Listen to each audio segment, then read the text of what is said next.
श्री शिवा नमस्तुभ्यम। हर हर महादेव, जय महाकाल। कैसे हैं आप सभी लोग। नवरात्रि का पावन समय आने वाला है और नवरात्रि का समय केवल माता की आराधना का समय ही नहीं होता, बल्कि ये वह समय होता है जब देवी देवता बहुत जल्दी प्रसन्न होते हैं। आज की इस कथा में आपको एक ऐसा अद्भुत उपाय बताने जा रही हूँ जिसे हमारे पूज्य गुरुजी ने अपनी कथा में बताया है। और गुरुजी ने कहते हैं कि अगर कोई भक्त इस उपाय को श्रद्धा और विश्वास के साथ करता है तो भगवान शिव उसकी मनोकामना अवश्य पूरी करते हैं। तो दोस्तों, ये उपाय अष्टमी तिथि से जुड़ा हुआ है।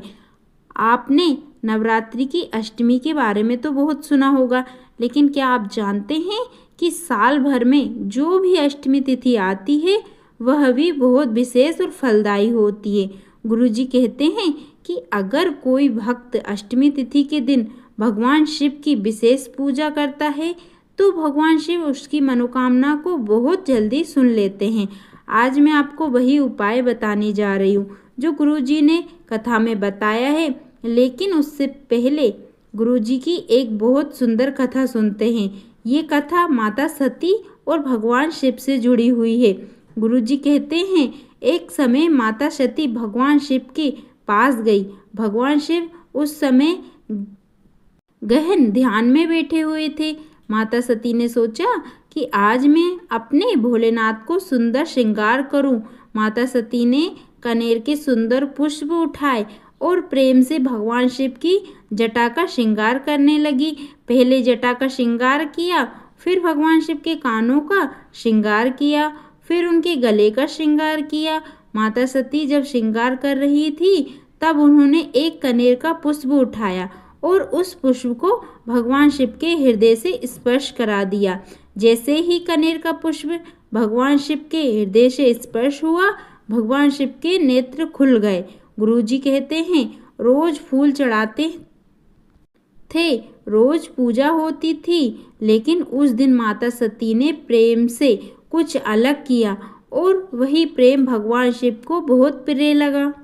जब भगवान शिव के नेत्र खुले तो उन्होंने माता सती से कहा, सती आज तुम क्या चाहती हो, मांगो, तुम्हें जो चाहिए वह मांग लो। गुरुजी कहते हैं, भगवान शिव अपने भक्तों को मांगने का अवसर बहुत कम देते हैं, लेकिन जब देते हैं तो खाली हाथ नहीं भेजते। तब माता सती ने भगवान शिव से एक विचित्र वरदान मांगा। माता सती ने कहा, स्वामी मैं इस संसार से अखंड सौभाग्यवती होकर जाना चाहती हूँ। गुरुजी कहते हैं, अखंड सौभाग्यवती का अर्थ होता है कि स्त्री अपने पति से पहले संसार से विदा हो। भगवान शिव ये सुनकर आश्चर्य में पड़ गए। उन्होंने माता सती से पूछा, सती तुम ऐसा वरदान क्यों मांग रही हो। तब माता सती भगवान शिव को बताया कि हिमालय का राजा की पत्नी माता मैना उनका तप कर रही है और वह चाहती है कि माता सती उनके घर में पुत्री बनकर जन्म ले। लेकिन माता मैना ने कहा कि उन्हें कोई साधारण बेटी नहीं चाहिए, उन्हें तो माता सती ही अपनी बेटी के रूप में चाहिए। तब भगवान शिव ने माता सती से कहा, सती अगर तुम्हें उनके घर में जन्म लेना है तो तुम्हें ये शरीर छोड़ना पड़ेगा और ये कोई साधारण बात नहीं है। लेकिन माता सती ने भगवान शिव से आज्ञा ली और यही कथा आगे चलकर माता पार्वती के जन्म से जुड़ जाती है।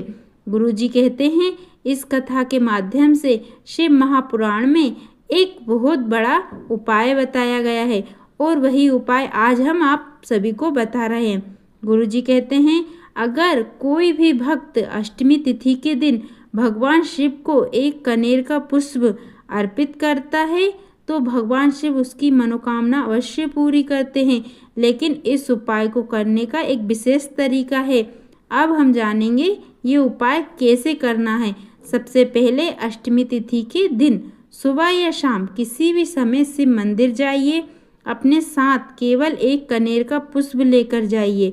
अब शिवलिंग के पास जाइए। सबसे पहले उस पुष्प को भगवान शिव के शिवलिंग से स्पर्श कराइए, फिर उस पुष्प को अशोक सुंदरी के स्थान पर स्पर्श कराइए और उसके बाद उस पुष्प को जलाधारी पर इस प्रकार रखें कि पुष्प का मुख भगवान शिव की ओर रहे, यानी कनेर का पुष्प शिवलिंग को स्पर्श कराते हुए जलाधारी पर रखा होना चाहिए।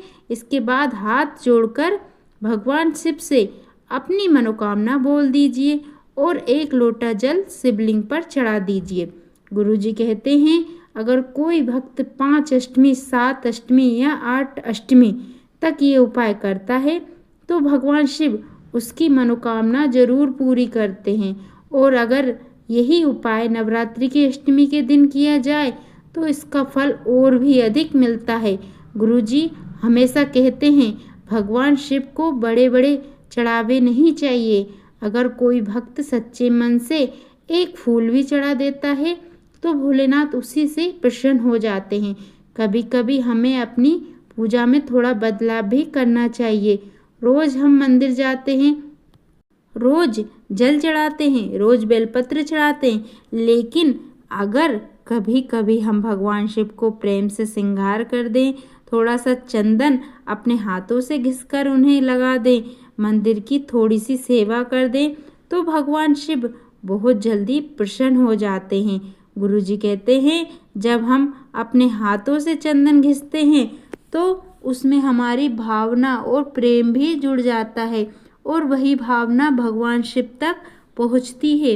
इसीलिए जब भी मौका मिले भगवान शिव के मंदिर में सेवा जरूर करें, थोड़ी सफाई कर दें, दीपक जला दें या प्रेम से उनका श्रृंगार कर दें। तो दोस्तों, यही सच्ची भक्ति है। अगर आपको ये जानकारी अच्छी लगी हो तो वीडियो को लाइक जरूर करें और कमेंट बॉक्स में श्री शिवाय नमस्तुभ्यम या हर हर महादेव अवश्य लिखें। गुरुजी कहते हैं कि श्री शिवाय नमस्तुभ्यम का स्मरण करने से, सुनने से और लिखने से हमें हजारों अश्वमेध यज्ञ के समान फल प्राप्त होता है और हमारे जीवन के कष्ट भी धीरे धीरे समाप्त होने लगते हैं। हर हर महादेव, जय महाकाल।